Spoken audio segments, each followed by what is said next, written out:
If you disrupt this meeting, I will have to remove you from it. You can't.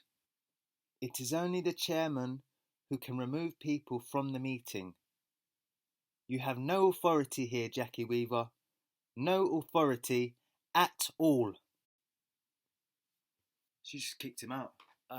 She's just kicked him out. This is a meeting called by two councillors. Illegally. You may now elect a chairman. No, they can't, because the vice chair's here. I take charge. Read the standing orders. Read them and understand them. My nights is a social buffer, just 'cause all my friends, they hate each other. Hello and welcome back to the Russ Reed and Friends channel. I really hope you liked that little skit I did at the start. If you watched my last video, sort of following on from that. How funny is that after making a video about how sort of weird Brits are and the things we say, that video came out and went viral.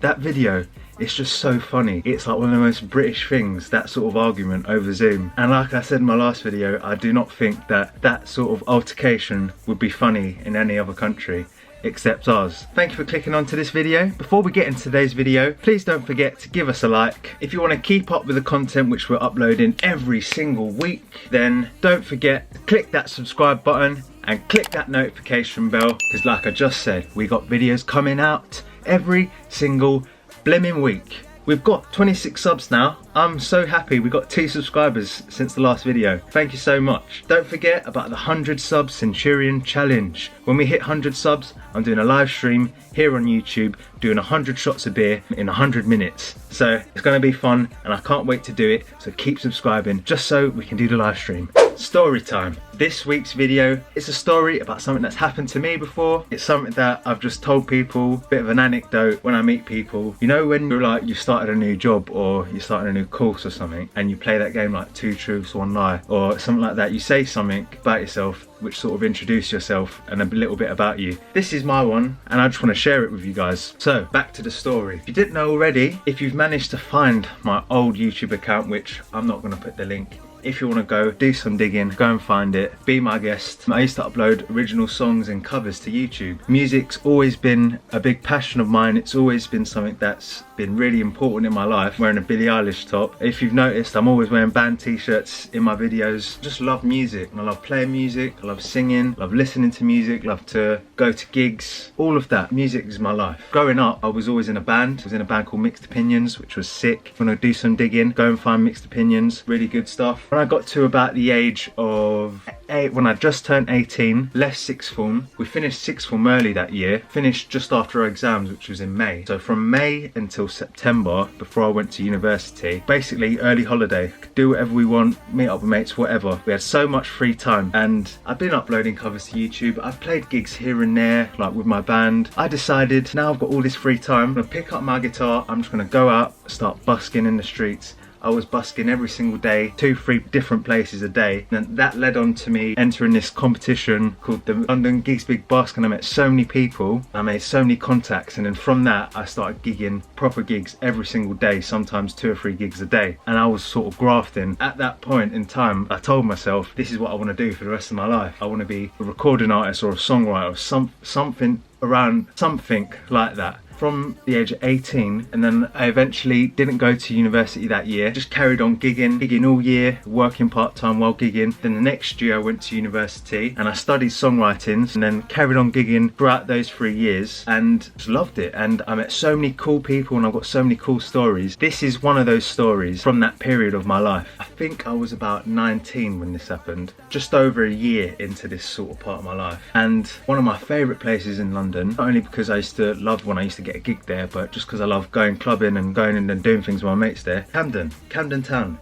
Absolutely loved it. Managed to get a gig in this not prestigious venue, but this cool venue called, got the actual name of it, but it's in the Camden Lock. I thought, alright, nice. I was literally taking any gig. If I heard about a gig or I knew someone who's organising a gig, get their number and try get them to book me for a gig. This event, it wasn't really the genre of music that the event was for, wasn't really the genre I was playing, but because I was doing that sort of Ed Sheeran acoustic sort of rap stuff, I thought it'd be alright. The event was like a grime and R&B night, but I showed up with my acoustic guitar and my loop pedal and my microphone. When I got there, I thought, okay, maybe not. Maybe this isn't the right sort of scene for me. But at the time I thought, a gig's a gig, man. Any opportunity to get my name out there and to meet people, I'm taking it. The genre of that all the other artists didn't throw me off at all. Sort of mentality I had is, if they don't like me when I go on, they're gonna like me when I come off the stage. And I thought that's the mentality I had. Because I'd been busking for ages, trying to sort of win people's attention all the time, and I had that mentality. And I went in there thinking it's gonna be a great gig and all of that. So I sat down, watched a few of the artists. There were some really good people, loads of good like MCs and dance groups. It was a sick event. After sitting down and actually watching the artists and seeing it all unfold, I'd realised that it wasn't an actual gig, but there was a part of the night which was competition, and that's what I'd been booked onto. So I thought, alright, well maybe I could win a prize then. In my head, a gig's a gig. Any opportunity to perform in a nice venue as well, I was taking it, and I thought, it doesn't bother me. I was doing competitions and stuff all the time. And then I'd noticed there was like a table. This is how I realised it was competition, because there was a table in front of the stage and there was 3 people sitting there. It got to this competition stage and they were giving feedback, or they were telling the audience what they thought about the performance. I thought, alright, so I'll also get some feedback as well. And it turns out one of the judges was in fact Stormzy, the rapper we all now know and love. I still love him to this day. So Stormzy was one of these judges. At the time, he obviously wasn't as big as he was now, and I didn't know who he was at the time. I'd never even heard of him or anything at this point in time. This guy Stormzy was a judge. I didn't think anything of it, and there was 2 other people judging who I can't remember to this day who they were. But he was like giving feedback and stuff. Watching all the people, he actually went on and performed. I think at the time he'd only been releasing like videos on YouTube. I think he might have just released his Dreamer's Disease EP, or he was just about to. I can't remember which one. Early stages of him getting big. So he performed a song. As the show went on, it got to my turn. I had the whole Ed Sheeran set up, acoustic guitar, loop pedal, extra mic for looping the vocals, and I'd set up really quickly because it was like mid-show and they didn't let me set up my stuff before, so I had to be really quick. Set up, started playing, and with my loop pedal stuff I would slowly build up a track. So I'd start playing a little guitar piece, then I'd start looping some like beatboxing, and then looping some like vocals. I tried to be as quick as possible just because I'd wasted a few minutes setting it all up on stage. I did that and then started playing, got into my singing bit. Now with this song I would sing first with the guitar, so you just think I'm just any old singer-songwriter who just got a bit of like with some beats going underneath, and then I'd stop the guitar and pick up the mic and start rapping, which is why I thought I'd be alright for this sort of event. And people seemed to like it and it was going well, and then I'd go back to the guitar, start singing, and still to this day I don't know why it happened, but I don't know why they did it, but sound engineer cut off my mic, and I'm playing along in that, he cut off my mic, and my guitar is coming through the sound system still going, and I thought maybe it was just a mistake, and I carried on playing. I was sort of singing into the mic, but I was trying to sing really loud so everyone could hear me still. Mic's not coming back on. I sort of pointed at it, I was like, mic, nothing was happening, and then guess what they did? They cut off my guitar. I was fuming, man. I was fuming. Why? To this day, I do not know why they did it. And I couldn't have been that bad. I hope I wasn't that bad.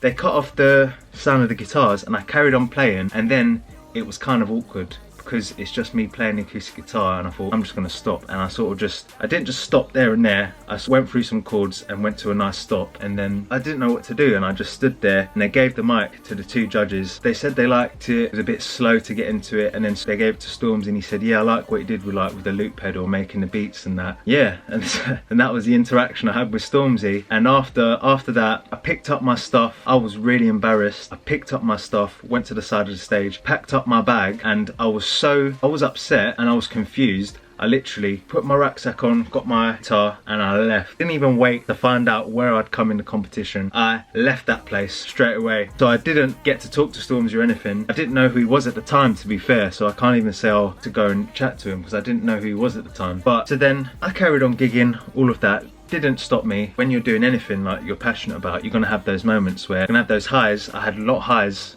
I had some really fantastic gigs, some really big gigs, but then you get those moments when you have those lows, and that was just one of them. Didn't let it stop me because I carried on gigging for like 3 or 4 more years after that. So yeah, it was an experience, and it was a good experience, and I'm happy I did it because I learned from that. And I've got a story from it now. A week later, my younger brother was watching some like rappers on YouTube, and then I recognised the voice, and I looked over and I said, Oh my days, that's the guy that I saw at my gig last week and he performed. My brother like didn't believe me. I was like, honest to God, he was at my show last week and he performed, and my brother was like, what, you performed with that guy? I said, well, I didn't perform with him, he was at the same show that I was at. And it turns out it was Stormzy. He was watching Fire in the Booth, Stormzy, which is mad. And that's how I found out who Stormzy was, because at that show I didn't know who he was. And then I've sort of followed him from there, and I love his music, and I'll always love his music because he's actually a sick rapper and he's so important for British music and British culture. He's gone on to do such amazing things, headline Glastonbury, win Brit Awards. He's just amazing. And to think at that time I was performing at the same event as him. Who knows, if I didn't leave that show and I'd spoken to him, who knows where I'd be now? I don't know, probably in the same spot, but still nice to think about it, ain't it? That's my story of how I got kicked off stage in front of Stormzy. Have you got any cool stories? Have you guys had any weird interactions with any celebrities? Let me know in the comments. I'd love to hear it. Bit of a short one this week, but what the hey, we're still uploading videos every single week.